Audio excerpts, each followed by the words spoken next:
Equality is when the average person of some marginalized community can achieve the same as the average person of the majority.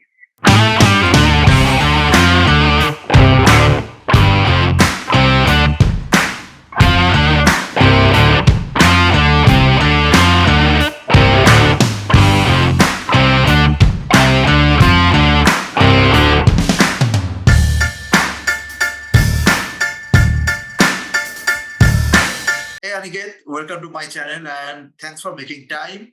And hey everyone, welcome to my channel to you all as well. And let me give a very short introduction of Aniket. So Aniket Kadam and me, we know each other for years now, and he's been a community organizer for GDG Mad, a tech idol for many folks, and he worked in Android and he's currently working for 100ms, which is a video streaming startup, and he's a very vocal person for equality and transparency in tech industry.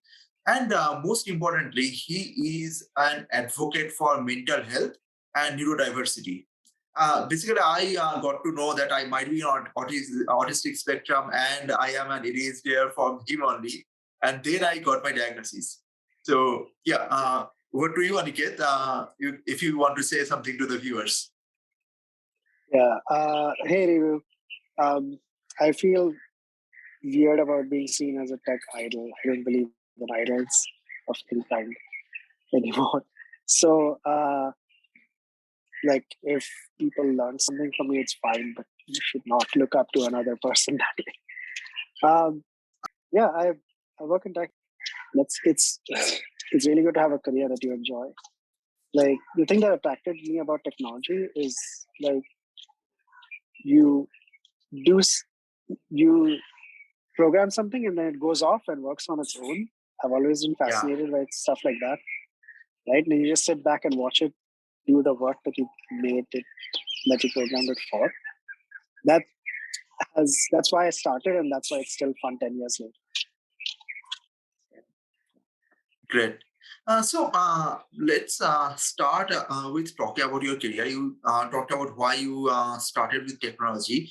So how has been your career so far? And if you can brief out some of the achievements you made. I know that because we have been connected for years now, and I know that personally, but I want to show that to the viewers. So I've worked in tech for 10 years. Achievements-wise, I don't know, honestly. I think my biggest achievement is that I'm happy with the work that I do. I'm working That's with the great biggest people. achievement. Yeah. I'm working with great people who are fun and smart, and they're challenging. And like, it's really great to work on puzzles for a living, I think. So there's a lot to like about that. Personally, achievement, I would say financial freedom. That's a big thing. That's why I think that's why everyone should be working. Okay. So let's start with neurodiversity, right? So you have been an advocate of neurodiversity. I got to know about neurodiversity from you. I got myself diagnosed, my son diagnosed. He's also autistic, and and I want to talk about it more because in recently, I'm not sure I told you or not. So recently, I was traveling for Deaf Fest a lot. I have been to a Deaf Fest where the organizer was good. The organizer included some speaker to talk about autism in kids, right? But that person was talking. They were saying everything wrong, and another well-known person was sitting beside me. I was constantly telling him, "Hey, whatever they're saying is completely wrong," and he was also saying, "Hey, yeah, I know." So they were addressing autism as a disease that needs to be cured and all that, right? Now, I know from myself that autism is not a disease. It's about neurodiversity. So, but you know it better. You have done a lot more research and you speak about it regularly. So why don't you brief viewers what autism is? So autism primarily is a difference of how your senses work. Like, so if someone is autistic, the senses work a little bit differently and their brain works a little bit differently.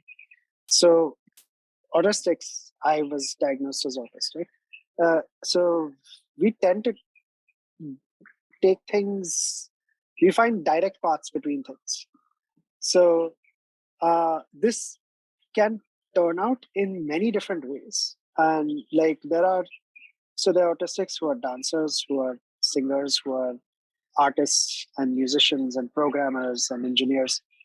We tend to be disproportionately represented in engineering, but it's basically just a different, you can think of it as just a different way of thinking and a different way of seeing the world, a different way of sensing the world. And that's not really a problem, isn't it? It's like people are used to the idea that other people see the world differently from them. And it's just that there is a bit more of a difference. And that's all it is. It's certainly not a disease. It is something that could be helpful, because you know that when different types of people work together on anything, it's always more helpful than just one approach for a certain thing. So we need all the different kinds of thinkers that there are in this world if you want to progress as a society. So it is certainly not something you would want to cure. You want to cure someone thinking differently from you, that seems like kind of a bad thing. So this is a form of eugenics, actually, where disabled people were treated as something to be locked away or removed from society, or killed in like Nazi times. But even today, like you will see a lot of even someone who's in a wheelchair, they're generally excluded from society just because you may not be able to take the architecture was not designed keeping them in mind. The architecture does not accommodate all kinds of humans. So they are kept out of places. It's not the wheelchair that's keeping them out. It's other people who design things in a way that can't be accessed. Yeah. So that is the overall idea of any kind of neurodivergence, actually. So autism is one kind of neurodivergence. And like one more is ADHD. There are others like there's others like OCD, schizophrenia. There's like lots and lots of them. And some of these you may have heard of, but I want to assert that none of them are bad by themselves. They're just different ways of experiencing the world and different ways that minds work. Yes. Agreed. And now coming back to autism and different way of seeing the world, I know that see, for me, normal routines don't work for me, right? I have ADHD, so I work very fast on the things I'm interested in, and I work very slow in the things I'm not interested. So I need to plan for that, and I execute that accordingly, right? So how do you plan for your work? How do you generally go about your day-to-day work? Okay. So a lot of I am mainly autistic and like I'm also ADHD, but in a way that doesn't affect, in a way that I don't realize, honestly. Like one of the things that happens to me daily is I prepare my coffee, I'm holding the glass, and then a couple minutes later I don't know where it is. Every day I have to search for my coffee again. I have no idea where I've kept. Uh, but generally, I'm autistic in the sense that I like fixed routines. I do not like things to change very much, and what and I cannot really plan a lot. So what I do instead is, like, let's say when I first began my career, I would get something to do. Start off as a junior, you don't have a lot to do, and then you have one task, and you finish that task, and then maybe you go to your senior and you ask. This changes as you become more and more senior. Now you have a broader overview of what is happening with the product, what is happening with the company, and you no longer have one thing that you're doing. Not really, unless that one thing is broad, like increase your number of users, which itself is not one thing if you break it down. So what I do for this is I can't task switch very easily. If I'm doing one thing, it'll take me a while to wind down from that and then wind up to the next thing. So I spend a bit of time each day in the morning to think about only what am I trying to do. And I think about all the things that I have to do in my day. I think about our general priorities for the company. And then I break that down into individual tasks for today. And then I don't know, and then I no longer think about it. Like, what am I going to do today? Because these are the things I'm doing. I've written them down, and I'm just going to go through them one by one. And it's good to do that every day because your priorities can change, and maybe a different matter will come up that needs attention. But generally, it works because I can't switch tasks, so I have to devote one task to just planning my tasks. And then it generally works. Like, even if you tell me three things together, I will not know the third thing. So I have to write down as people are speaking. Otherwise, I have no idea what was being said. So, but generally, but what is really interesting in tech, and I think this is why we have more engineers, more representation of autistic engineers, is because if you are writing while someone is talking, as an engineer, it's seen like, oh, you're paying a lot of attention. Yeah. Right? It's taken as a positive thing. So all of the natural autistic tendencies are seen as positive within the field of engineering. So Yes. That's why I think we tend to do better here. But it's not like autistics are good at engineering only. They're spread across all fields of human endeavor. Yes. Autistic and neurodiverse people in general are spread across all the work and all the fields humans are engaged in, right? Now, coming down to how you said you plan on the day and then execute it. And you have seen both, right? You have worked from office and since the COVID started, you are working from home. I think before the COVID only, you started working from home from a long time. Right. So, what works better for you, and do you think it would be different for across the neurodiversity? Yeah. So I can only say about myself because even my wife, like when I've taken, so my wife is ADHD, and so even when I do the things that help me, they are not necessarily the same things that help my wife either. So each person is a little different, and we have to experiment to find our own unique things that help and don't. But for me, I have particularly, now there's been a bit of construction going on in my house for the past week, so I've been forced out of my house to go and work at a co-working space or something, and I am reminded of why I do not like working in offices. So, but it's really interesting now because the last time I worked in an office was when I didn't know I was autistic. That was so many years ago. So I appreciate, like, for instance, back when I had worked in an office, the moment they would, like, we used to work late sometimes, and the moment they would turn on the lights, they're only white lights, which instantly give me a headache. So I would just step out of that room and I would go to some other cabin, which was empty. And I didn't used to turn on any light over there because the light from the surrounding was enough for me.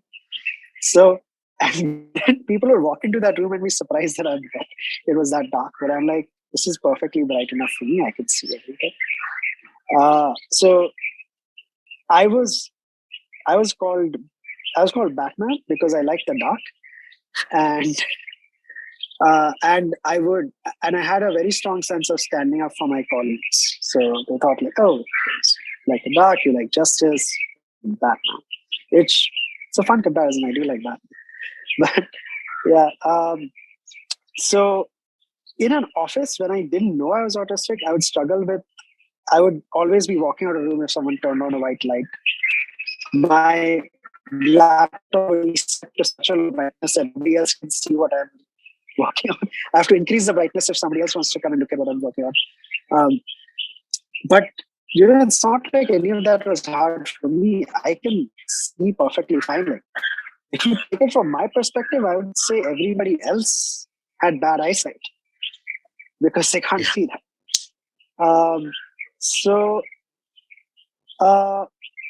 There were, and like noises were always a problem. We had this really noisy fan in the old office, and I was wearing earplugs. The first time I discovered earplugs 10 years ago was so that I could work in an office with a really noisy fan.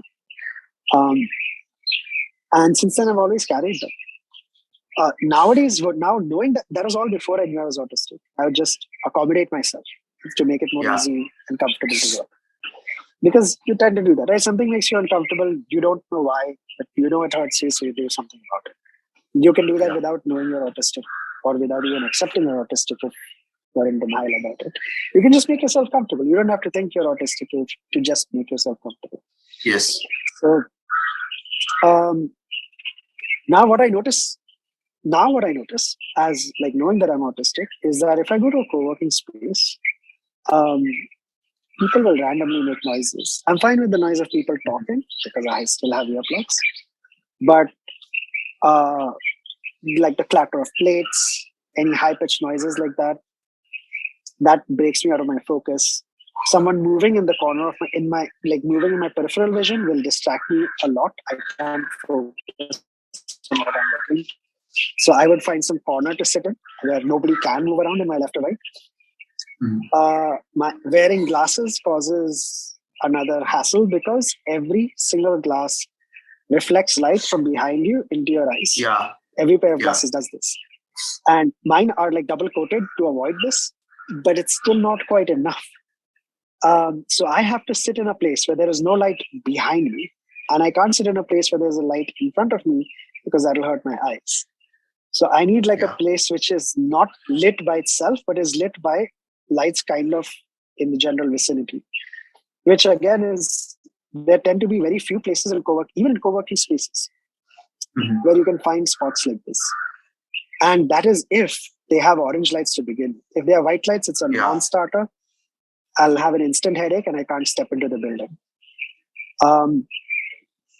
So this tends to be like, this just makes it very hard to even find a place to sit in there. Because where can you find a place? In an office or a co-working space where nobody's moving around you, not in front, not left, not right. Your lights are not directly above your head, not too bright, not the wrong color, and there isn't a lot of noise from people dropping stuff or taking out their plates, and or even like you have, if somebody's wearing bangles and they knock it on a ceramic mug, holy crap, right? So these, however, that said, I don't think it would be hard to work in an office if somehow all of this was accommodated for. If we had the proper kind of lighting, if we had spaces where I do not see someone in my peripheral vision, if we have quiet rooms, and but generally no space is designed like this. And on top of that, you have to travel there and you have to travel back. So travel tends to be a separate kind of misery. In Mumbai, I cannot step outside in traffic noise without both my AirPods and these 3M industrial earmuffs. I found out about these because my dad was an electrical engineer working in the engine rooms of like massive cruise liners. This is the kind of stuff they wear to prevent them from going deaf from the engine noises of a cruise liner. Okay. And it's not enough for me on a Mumbai road. It doesn't quiet enough sound. So, yeah, it's inconvenient to travel. I cannot drive because cars now have white lights, which aim them in your face. Some street lights are white, and there's constant noise. There are, another thing is that everyone in India keeps the high beam on always. High beam is default always. Yeah, I feel like in India you should have to specially turn another key to turn on your high beams, but you can switch on your like low beams without any effort. And I especially think you should have to put your whole body weight into it to honk a horn, which I'm sure you would do if you're about to run someone over. Yes, you can throw your body on the steering wheel to honk your horn, but don't touch it otherwise. I really wish cars would make these changes. That would maybe even make it possible for me to drive again.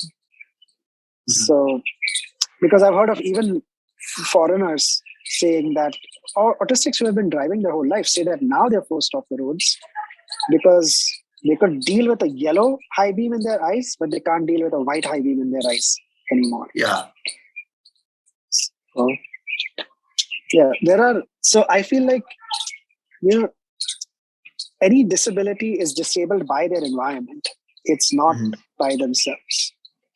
You know, it is. I could be out doing a lot of the things that everyone else does if I had the same kind of accommodations that everyone else did. We build stairs Yeah, into buildings. We don't expect them to climb up the side of the walls, right? I'm sure some people could. Some people, you could set up rock climbing gear on this and climb up to the yeah, second floor, sure. But many people would not be able to, right? exactly. Similarly, if there are stairs, there is comfortable, there's the ergonomic furniture, there's all kinds of accommodations made for the 90% of people. Yeah. But actually, I shouldn't say 90% because there's an estimated 30% of neurodivergent people in the world, 30% of the general population. So I would Mhm. say things work for 70% of people, kind of, Yeah, and they don't work for the rest of us. got it. So And I particularly like work from home because then I can specifically choose my environment. I can make my home office in a quiet place with the perfect lighting, uh, with some measure of soundproofing, and it's so convenient. Now I don't have to travel either. I just start working and I can just work. And I know I can just work, which is a bigger deal. I don't know if some new person's going to come and sit next to me, messing up my style. yeah, completely agreed. That was a very great answer, and it explains a lot, right? That why you prefer work from home, and yeah, as you said, it might be different for different people, but yeah, autistic in general, travel is a big issue, right? And even I face issues with traveling. I am not as much autistic as you, but still quite light in face. Feel like I can't. I generally don't drive at night. I drive at the day. If I have to drive at night, I just hire a driver. Hey, take me where I want to go, and yeah. So So why is that? Why do you hire a driver at night? again, I have issues with white light. Yeah. Not to the amount of you. I can still stand by. I don't get headache instantly. But yeah, over time, if I am driving for some time, then I get headache. So generally, whenever I have to, like, for example, whenever I go out for a long tour, I take a driver with me. Probably on the highway in the day, I am driving it. And then whenever night comes or whenever I see, hey, I can't deal with it anymore, I just switch over. I go to the passenger side and let the driver take the wheels. Right. Okay. So yeah, that's how I generally cook. I do that because I love driving as well. So yeah, I try to drive as much as I can, but other than that, I generally give up the steering wheel. And it's depending on the spectrum, it would be different for each of the people. In office, I sometimes feel I am more focused uh, because I environment matters a lot to me, and when everyone is working, I tend to focus a lot. And generally in office, to avoid the distraction, I turn on music in my headphones in a full blast, and I just focus on the work. So Peripheral body vision is doubling. So that is yeah, probably body doubling. So if you, yeah, so especially for people with ADHD, it helps if there's someone else just sitting next to you or nearby, yes, and you know that they're doing their thing, you're doing your thing. They're yeah, not exactly, interacting with you, but just knowing that, okay, I can see this person, they're there. Somehow it helps. It's a very yeah, well-known technique that helps ADHD people. yeah, that helps a lot. I prefer total silence, and I don't want anyone else to exist around me, and that helps. Oh, but also one thing I said, I'm also autistic and ADHD, and you're also autistic and ADHD, but Yeah, the traits are different. They overlap differently. But yeah, autism, but these are binary. I mean, like whether you're autistic or not is kind of binary. You either are or you're not. There's no more or less autistic. got it. We are still different people, so we have different preferences and sensitivities and things that help us, but it doesn't make me less autistic or you more or you less autistic if we have Got different it. things. Got it. Great. Thanks for explaining. Now, coming down to my next question, you talked about that you worked in office before you realized you were autistic, right? So when did you actually realize you were autistic, and how did you decide to get diagnostic? I know diagnostic you got recently. It was not a very long ago. But when did you realize you were autistic, and how did that realization came? So when COVID hit and we were all like at home, I thought we ran out of shows to watch very quickly. So I moved on to books, and I really got into reading a lot of different kinds of books. So once, because I exhausted the regular genre of mine very quickly as well. So I happened to be reading a romance novel which had an autistic main character. Now, first of all, I didn't even know it was a romance novel, because the way I select books is I just open the book, I read like 1-2 paragraphs. If I like the style of writing, then I read the book. Yeah. So I just began reading it that way. And then while reading this book, I realized that a character is being described, which first of all is like no other character I've ever seen. And second is exactly like me. So I was freaked out, and I showed my wife, like, look at this book. And then she was shocked as well, because basically that book described our relationship. And then I found out that, like, in the course of the book, it's revealed that he's autistic. They don't say it right at the beginning. And then I also found out that the author is autistic as well, who herself found out she was autistic only after her child was diagnosed. A very common story. I know this is kind of true for you as well.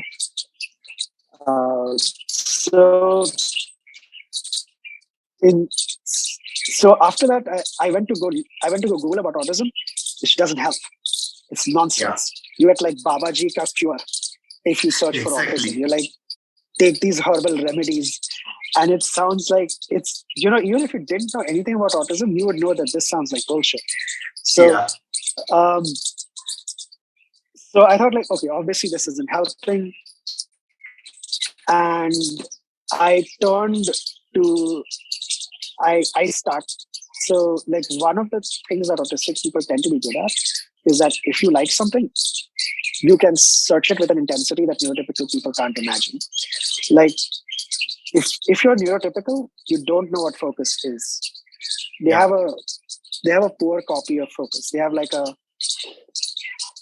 cheap knockoff version of actual focus, which only autistic and ADHD people have real focus.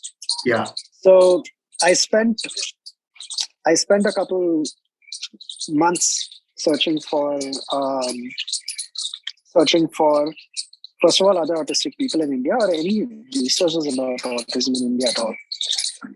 And I actually found someone on Reddit, because what I would do is I'd search for autism in India, in like across all the subreddits, and I would DM people like, hey, you mentioned this. Do you think this is, like, would you like to talk to me about it and stuff like that? One of these people is still a good friend of mine today. So then I eventually found people on like Twitter who are actually autistic, and they pointed me to resources that are really valid. For instance, the Autism Self-Advocacy Network. It is so it's autisticadvocacy.org, and it is a website written by autistic people. And there, they have the slogan called "Nothing about us without us." Yeah. And I've since found that any book, any article, anything about autistic people that didn't involve autistic people is usually a bunch of nonsense. I completely agree with that. So I don't even read books about autistic people which are not written by autistic people, because I've tried a couple of times, and they may get it right for a little while. Like, it's kind of like, but it feels, first of all, the writing isn't the same. I'm a big reader, and I particularly have a gift of language, which some autistic people have. And I particularly connect with autistic writers. I don't know what it is about them, but there's something about their writing that really, stands out to me in a way that neurotypical writing does not. I can connect with it better. So so so I found out from other autistic people about autistic resources, and those have been invaluable. So even today, I would say do not Google autism. It's useless. It's absolutely useless to Google it. You will get nonsense things.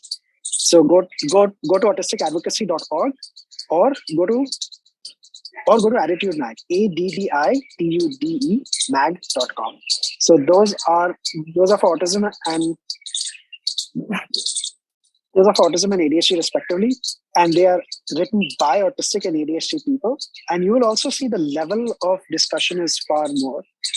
Like, you will constantly see 101 level nonsense on anything else, and you will see sophisticated discussions of how to manage executive functioning, how to deal with sensory sensitivity, with a kind of detail that neurotypical resources don't know exist. So disregard a resource if it's not written by someone who is actually autistic or actually ADHD. That's a good hashtag also, actually autistic. You can find lots of people on Twitter.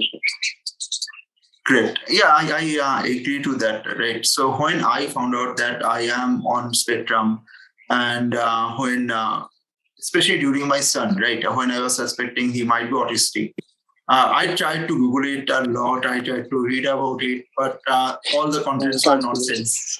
So I reached you and you helped me with the contents, and that helped me a lot. And so that was about realizing autistic, and now coming down to again work, right? There are a lot of work policies that actually don't favor neurodiverse people in general. I have seen that myself, and I know you talk about it a lot. So some of the work policies that you wish, especially in India, to change to accommodate neurodiverse people more. One is WFH. I agree to that. What could other be? Sorry, I missed the first one. You said one is what? One is work from home. Yes. Right. Okay. So apart from that, I think, first of all, if you're making people come to office, then you basically have to overhaul the entire office. Yeah. And BBC actually has a good guide about it. There is a BBC guide. I'll send you a link later and maybe you can add it. They have an architectural guide to accessibility, which shows how to design an accessible building, and it includes neurodivergent people as well.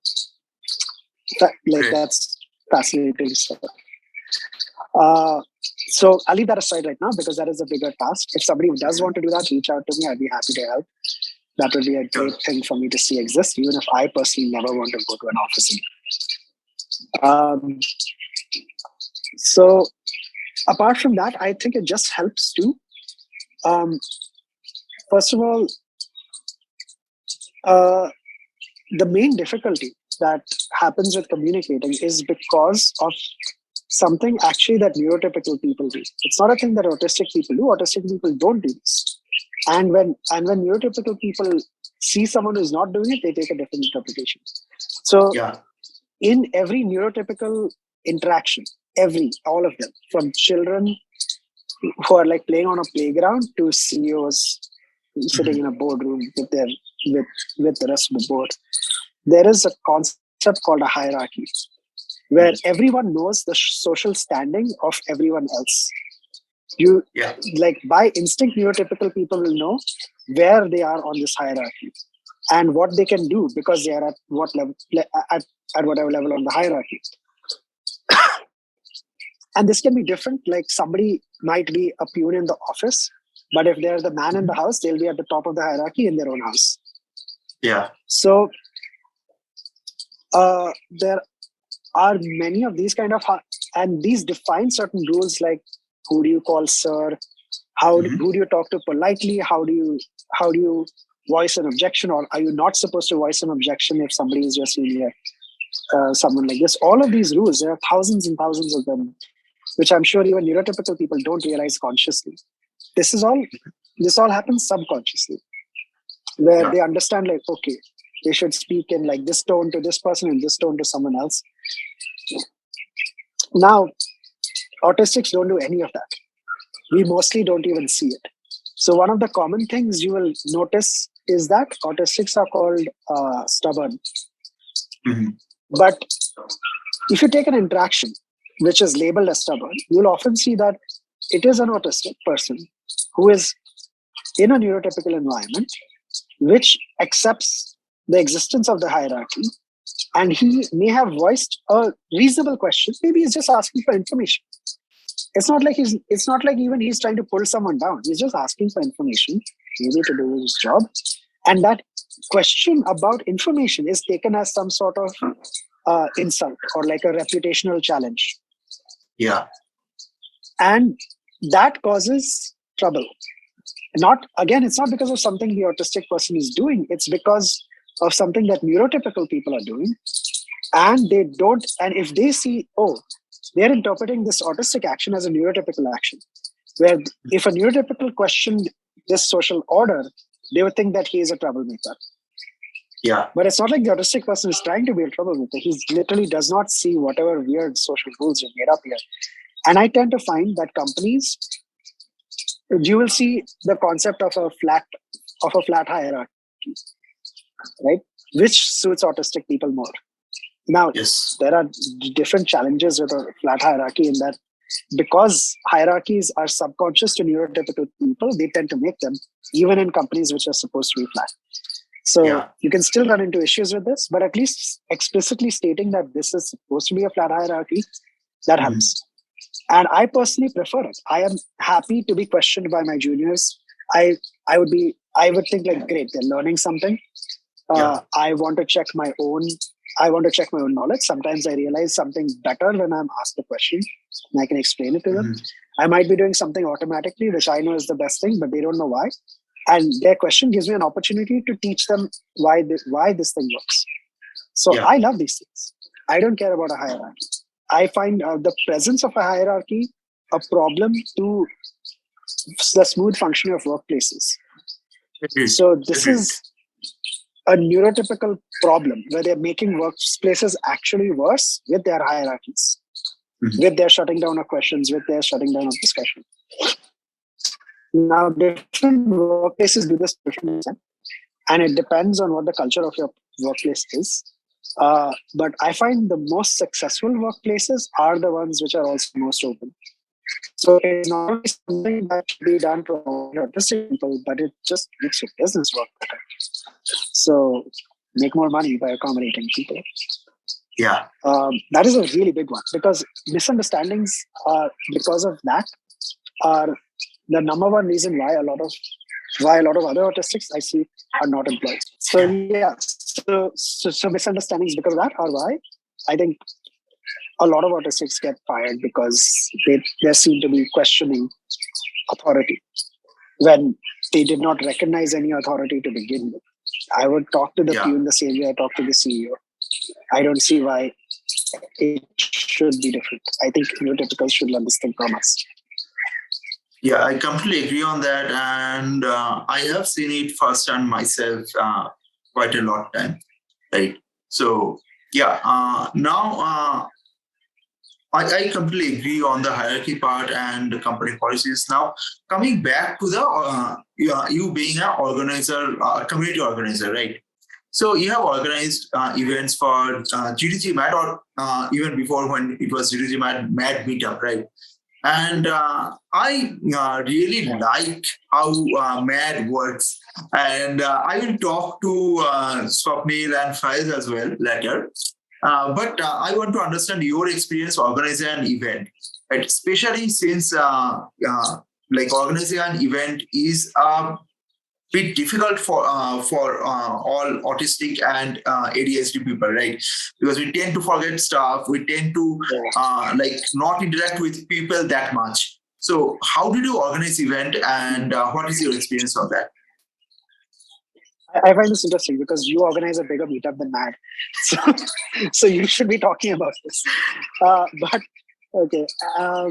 But I'll say that honestly, I was not a very big part of organizing the meetup. all of the other people like Swapnil, Karan, Fez, they all did. They all kind of took up areas of responsibility with it and really ran with it. And Mad Meetup became what it was. I mean, like I can tell you the individual things. Fairs would go and find the workplaces. Yeah.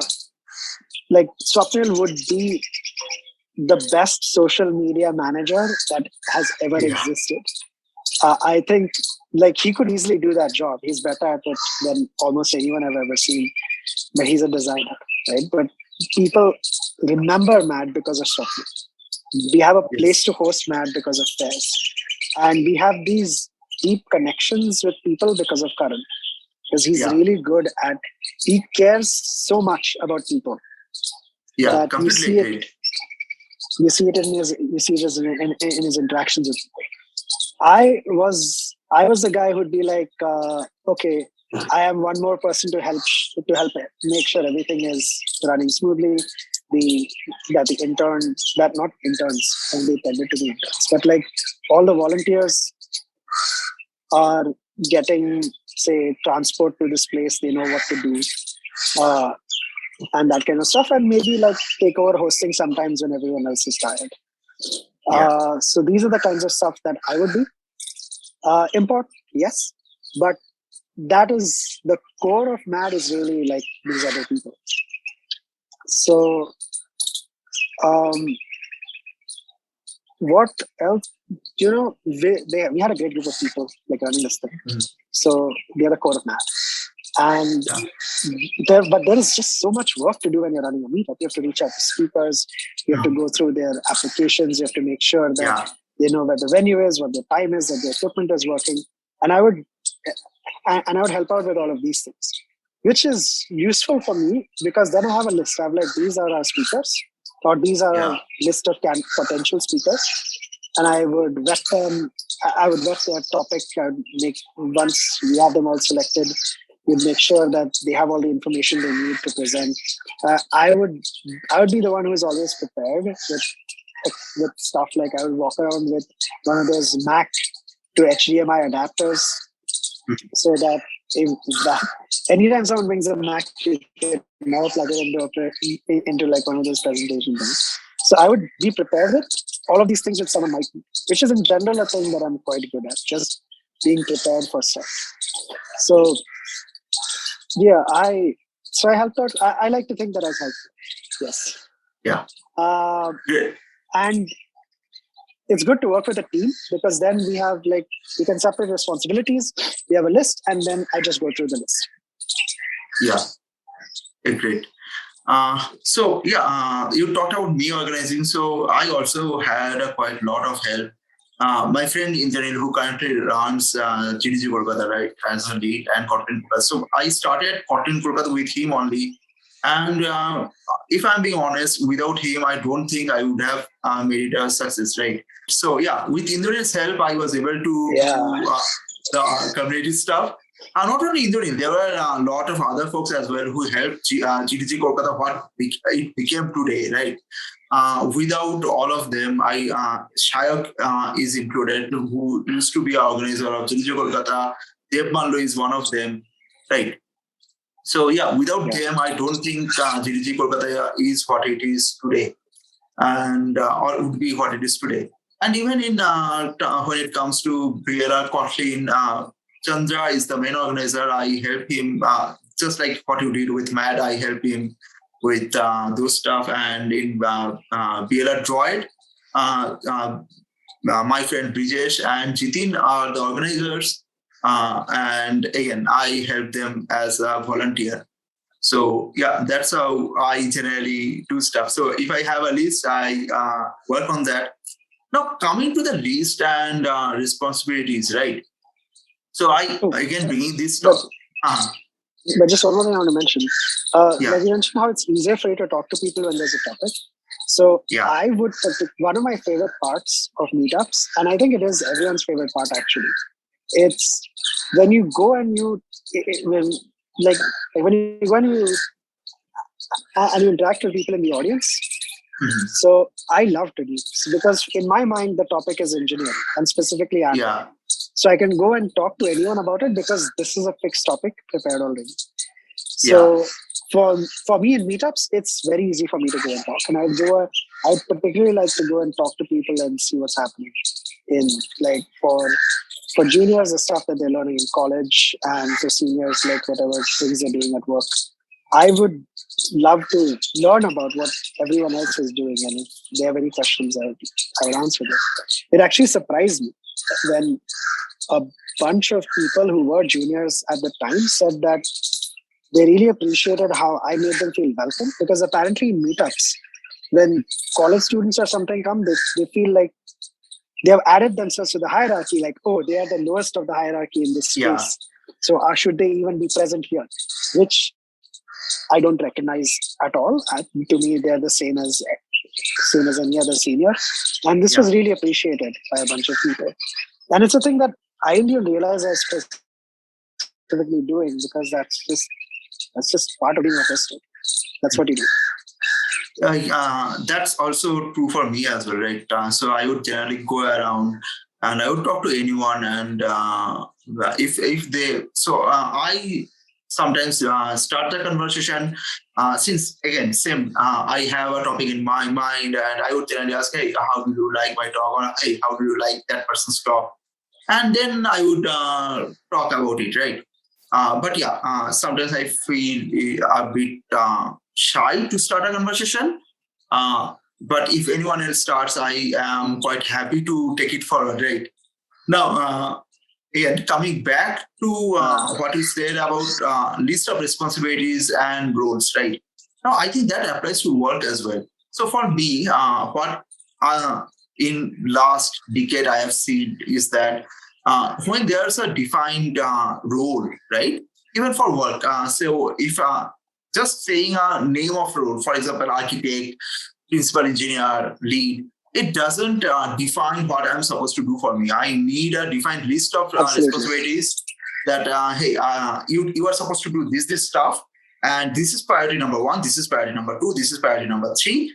And if I'm given that, I work phenomenally. I can organize stuff, I can plan stuff accordingly. But for neurotypical people, they don't need that, right? They're just given a title, and they are added into a team, and they work automatically on that. So how do you feel about it? First of all, I don't think they're particularly good at it. Some people are very good at it, of course, just like in any group of people, a small number will be absolutely great at whatever it is. So it's not like they're bad at it, but I don't think they're especially good at it. The ones who are good, no doubt. But it's not like they're all good at it. I just think that they don't care that much. I think fundamentally they're not really better. They are just able to do it because they may as well be rolling a dice over it. Right? Roll some die, whatever is there. Like, yeah, I think this is important. Why? Yeah. They haven't thought about it. So of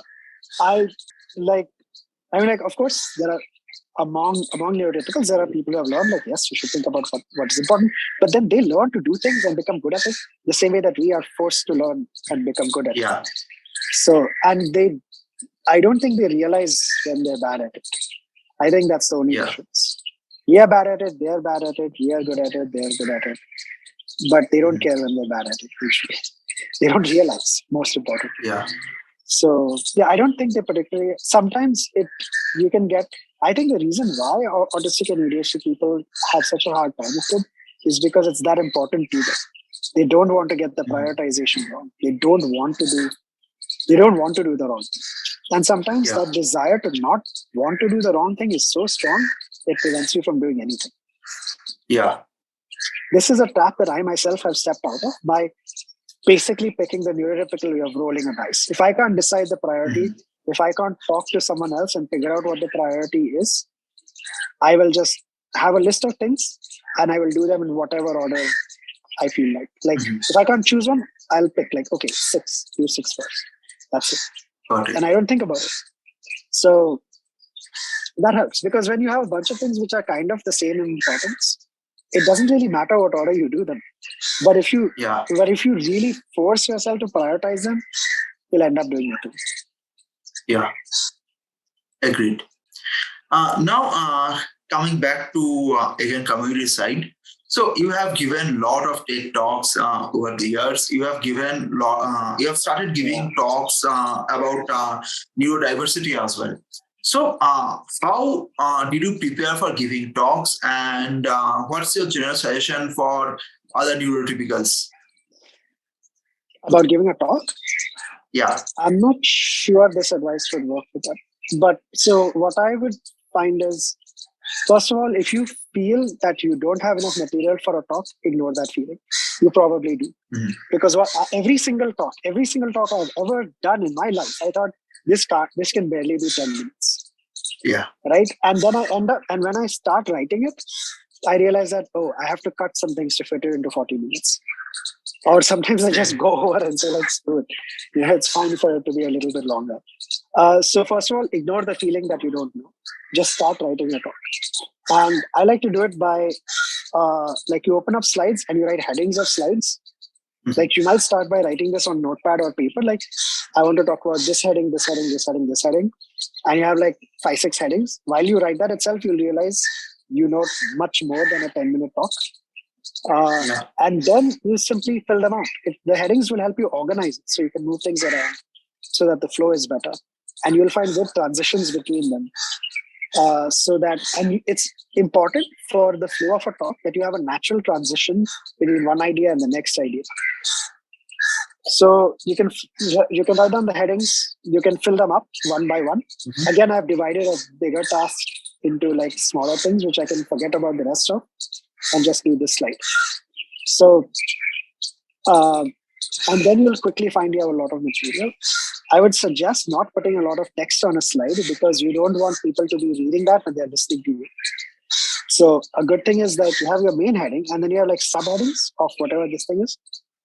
Mm-hmm. You just have those subheadings there so that you know what to talk about and then you talk about it. And it's even better if you only make that subheading appear. You make one subheading appear and then you talk about it, then you make the other subheading appear. So that people can look at you the whole talk and not just look at your slide, unless code is the only reason that they should be looking at you when you're not saying whatever is on there.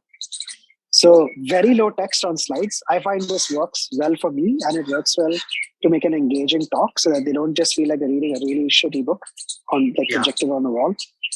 So, and then especially for first time speakers, I think you don't realize that you can have all your material, but what you're not going to read, you're not going to like sit reading it out.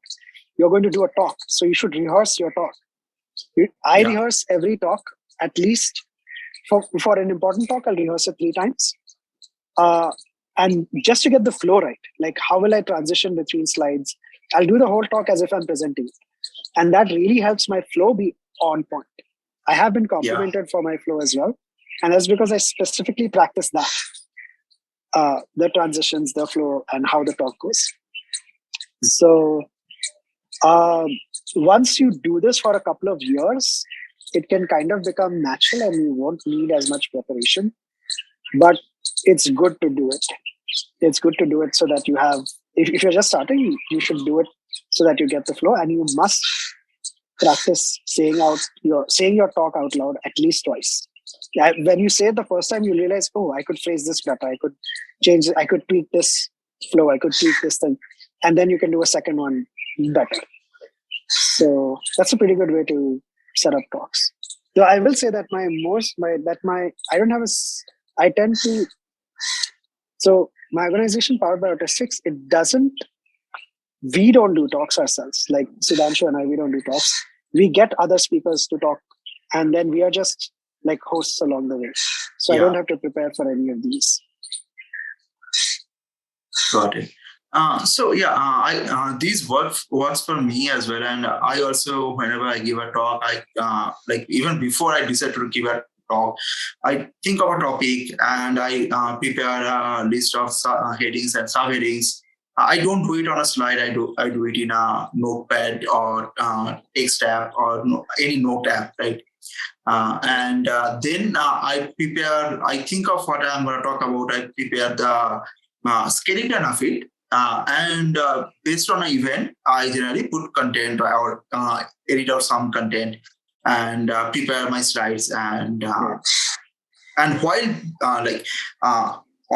what you said about preparing, about the flow and practicing, I also do that. I do that even on the day, even day itself. So if I feel like I don't, on the event day, if I don't do that, I feel like hey, I'm not prepared for this. So yeah, on event day, I generally reach an event way earlier. At least 30 minutes before the event actually starts. I find a corner to sit. I open my laptop. I go through my slides and I mentally give the talk, right? Mentally prepare myself giving the talk from there on. And it helps me a lot. And yeah, so that was it. Practice works. Yeah. And so, yeah, another thing. So, do you want to talk about Powered by Autistic? Yeah, sure. So maybe a year or so after I realized that I was autistic and I was reading about it and I had some understanding, I thought like, okay, what kind of services are available to autistic people? That was my mindset because like, let's say, I mean, that's how you think for anything else, right? Let's say we want to watch a movie, then you will look for like, okay, what theaters are around you, what movies are playing, right? Or let's say you want to go swimming. So you look for clubs and swimming pools and stuff like this, and you go for whatever is there. So I thought like, okay, let's see what kind of stuff, what kind of help I can get for executive functioning, what kind of sensory stuff should I be aware of. Everything I have, I've had to figure out by myself. Okay, and I thought like, surely, since autistics have been around since the beginning of humanity, and have always and will always exist. Surely somebody has written down like, what kind of stuff helps, right? And I go to find this, and the first thing I notice is that there are only charities, right? I wasn't looking for a charity, right? I was looking for services that I was going to pay for. And then that kind of annoyed me by itself. Like, why are there only charities? And second, but I thought like, take it, charity to charity, at least they'll have some good information. They do not. They absolutely do not have any kind of sensible thing whatsoever. They're just as good, they're just as bad as Googling things. You'll end up with more like random herbal cures. So, or even worse than that would be teaching autistics how to pretend to be neurotypical. This is a very common thing. It's a very common service, which I find is actively harmful. We do not need to pretend to be neurotypical. We need to be ourselves and learn to accept ourselves, and others have to learn to accept us also. Because we are like, never mind, like, let's take an average autistic person. Like in media, there are a lot of autistic savants, some who have a gift in something, a gift in engineering, a gift in like the good doctor's gifted doctor, or like a gift in language, like I have.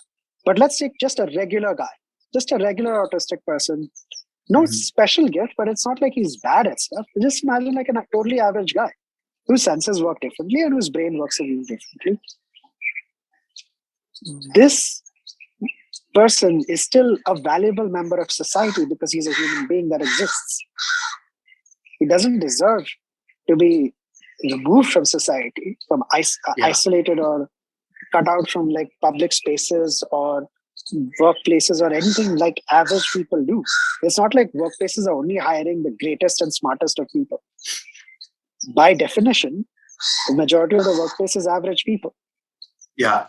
So these people have a place in workplaces in society, and that is as important as recognizing that autistic people, first of all, even a regular person who takes differently is useful in a team. They don't need to be geniuses to just provide valuable ideas which nobody else thought of. Not because it's some spectacular idea, but just because other people don't think like that. And that is helpful. So even average autistic people, on that, I think like you don't have to be genius to think of an idea and be helpful. Most of the startups are an example to that, right? Most of the startups, if you look at it, whether it is Amazon, Uber, or any of the startups you can think of, right? None of them are very genius ideas. all of them are simple ideas. Hey, why don't we get to buy book from online? Hey, why don't we move the cab service that have existed since the transportation started to our online medium, right? I completely agree that to that point. Yes.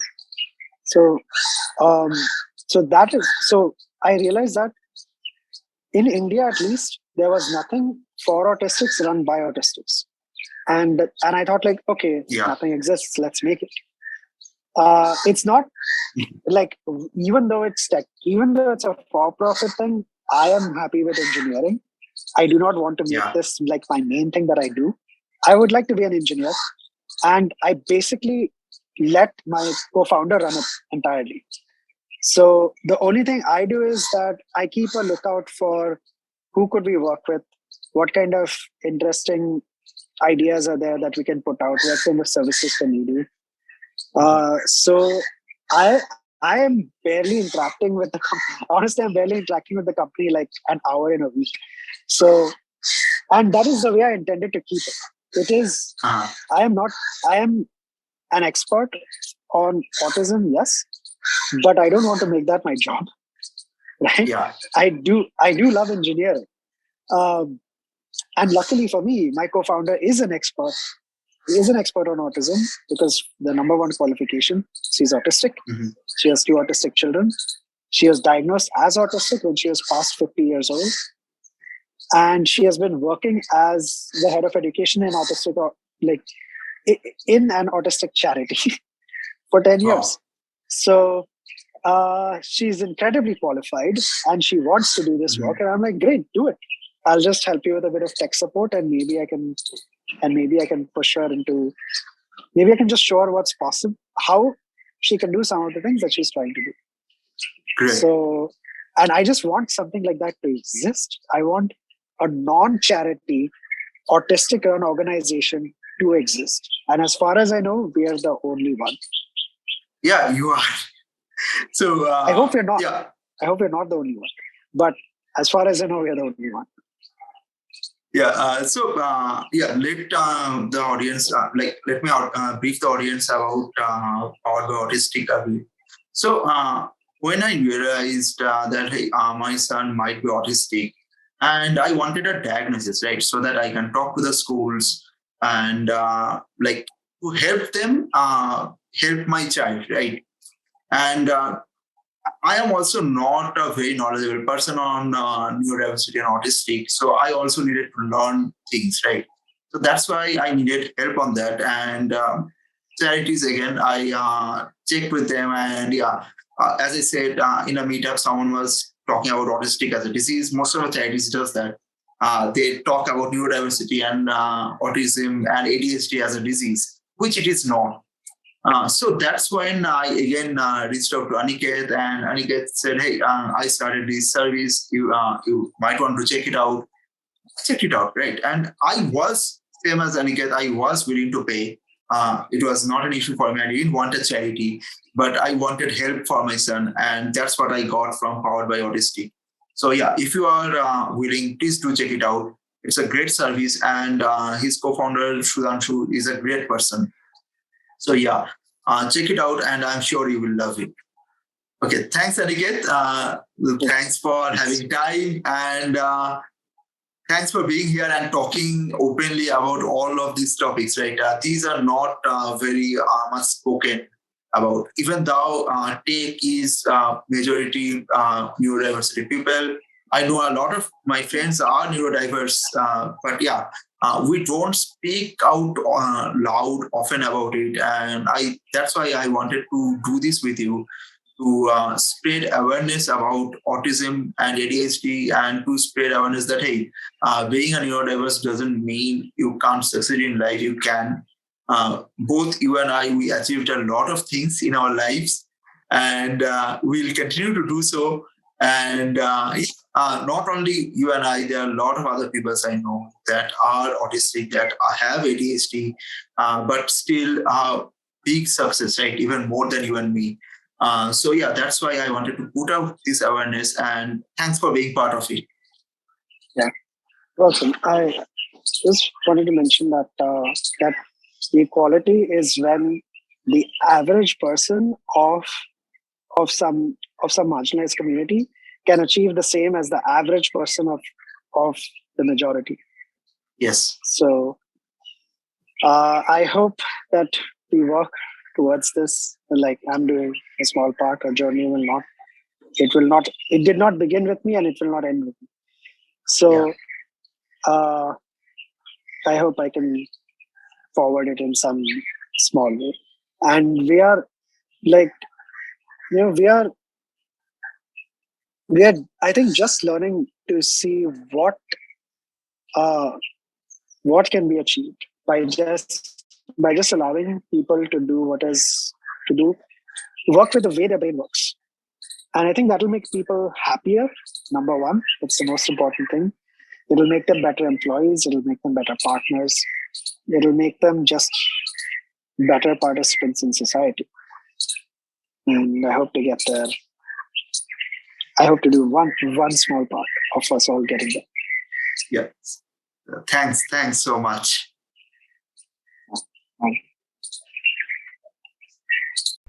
So this is where I would like to conclude our video today. I hope you liked it. Please click the thumbs up button, subscribe, and turn the bell notification on. And if you have any feedback, please leave them below. A lot more videos are coming, so I hope you would enjoy them, and please subscribe to get notified as soon as possible.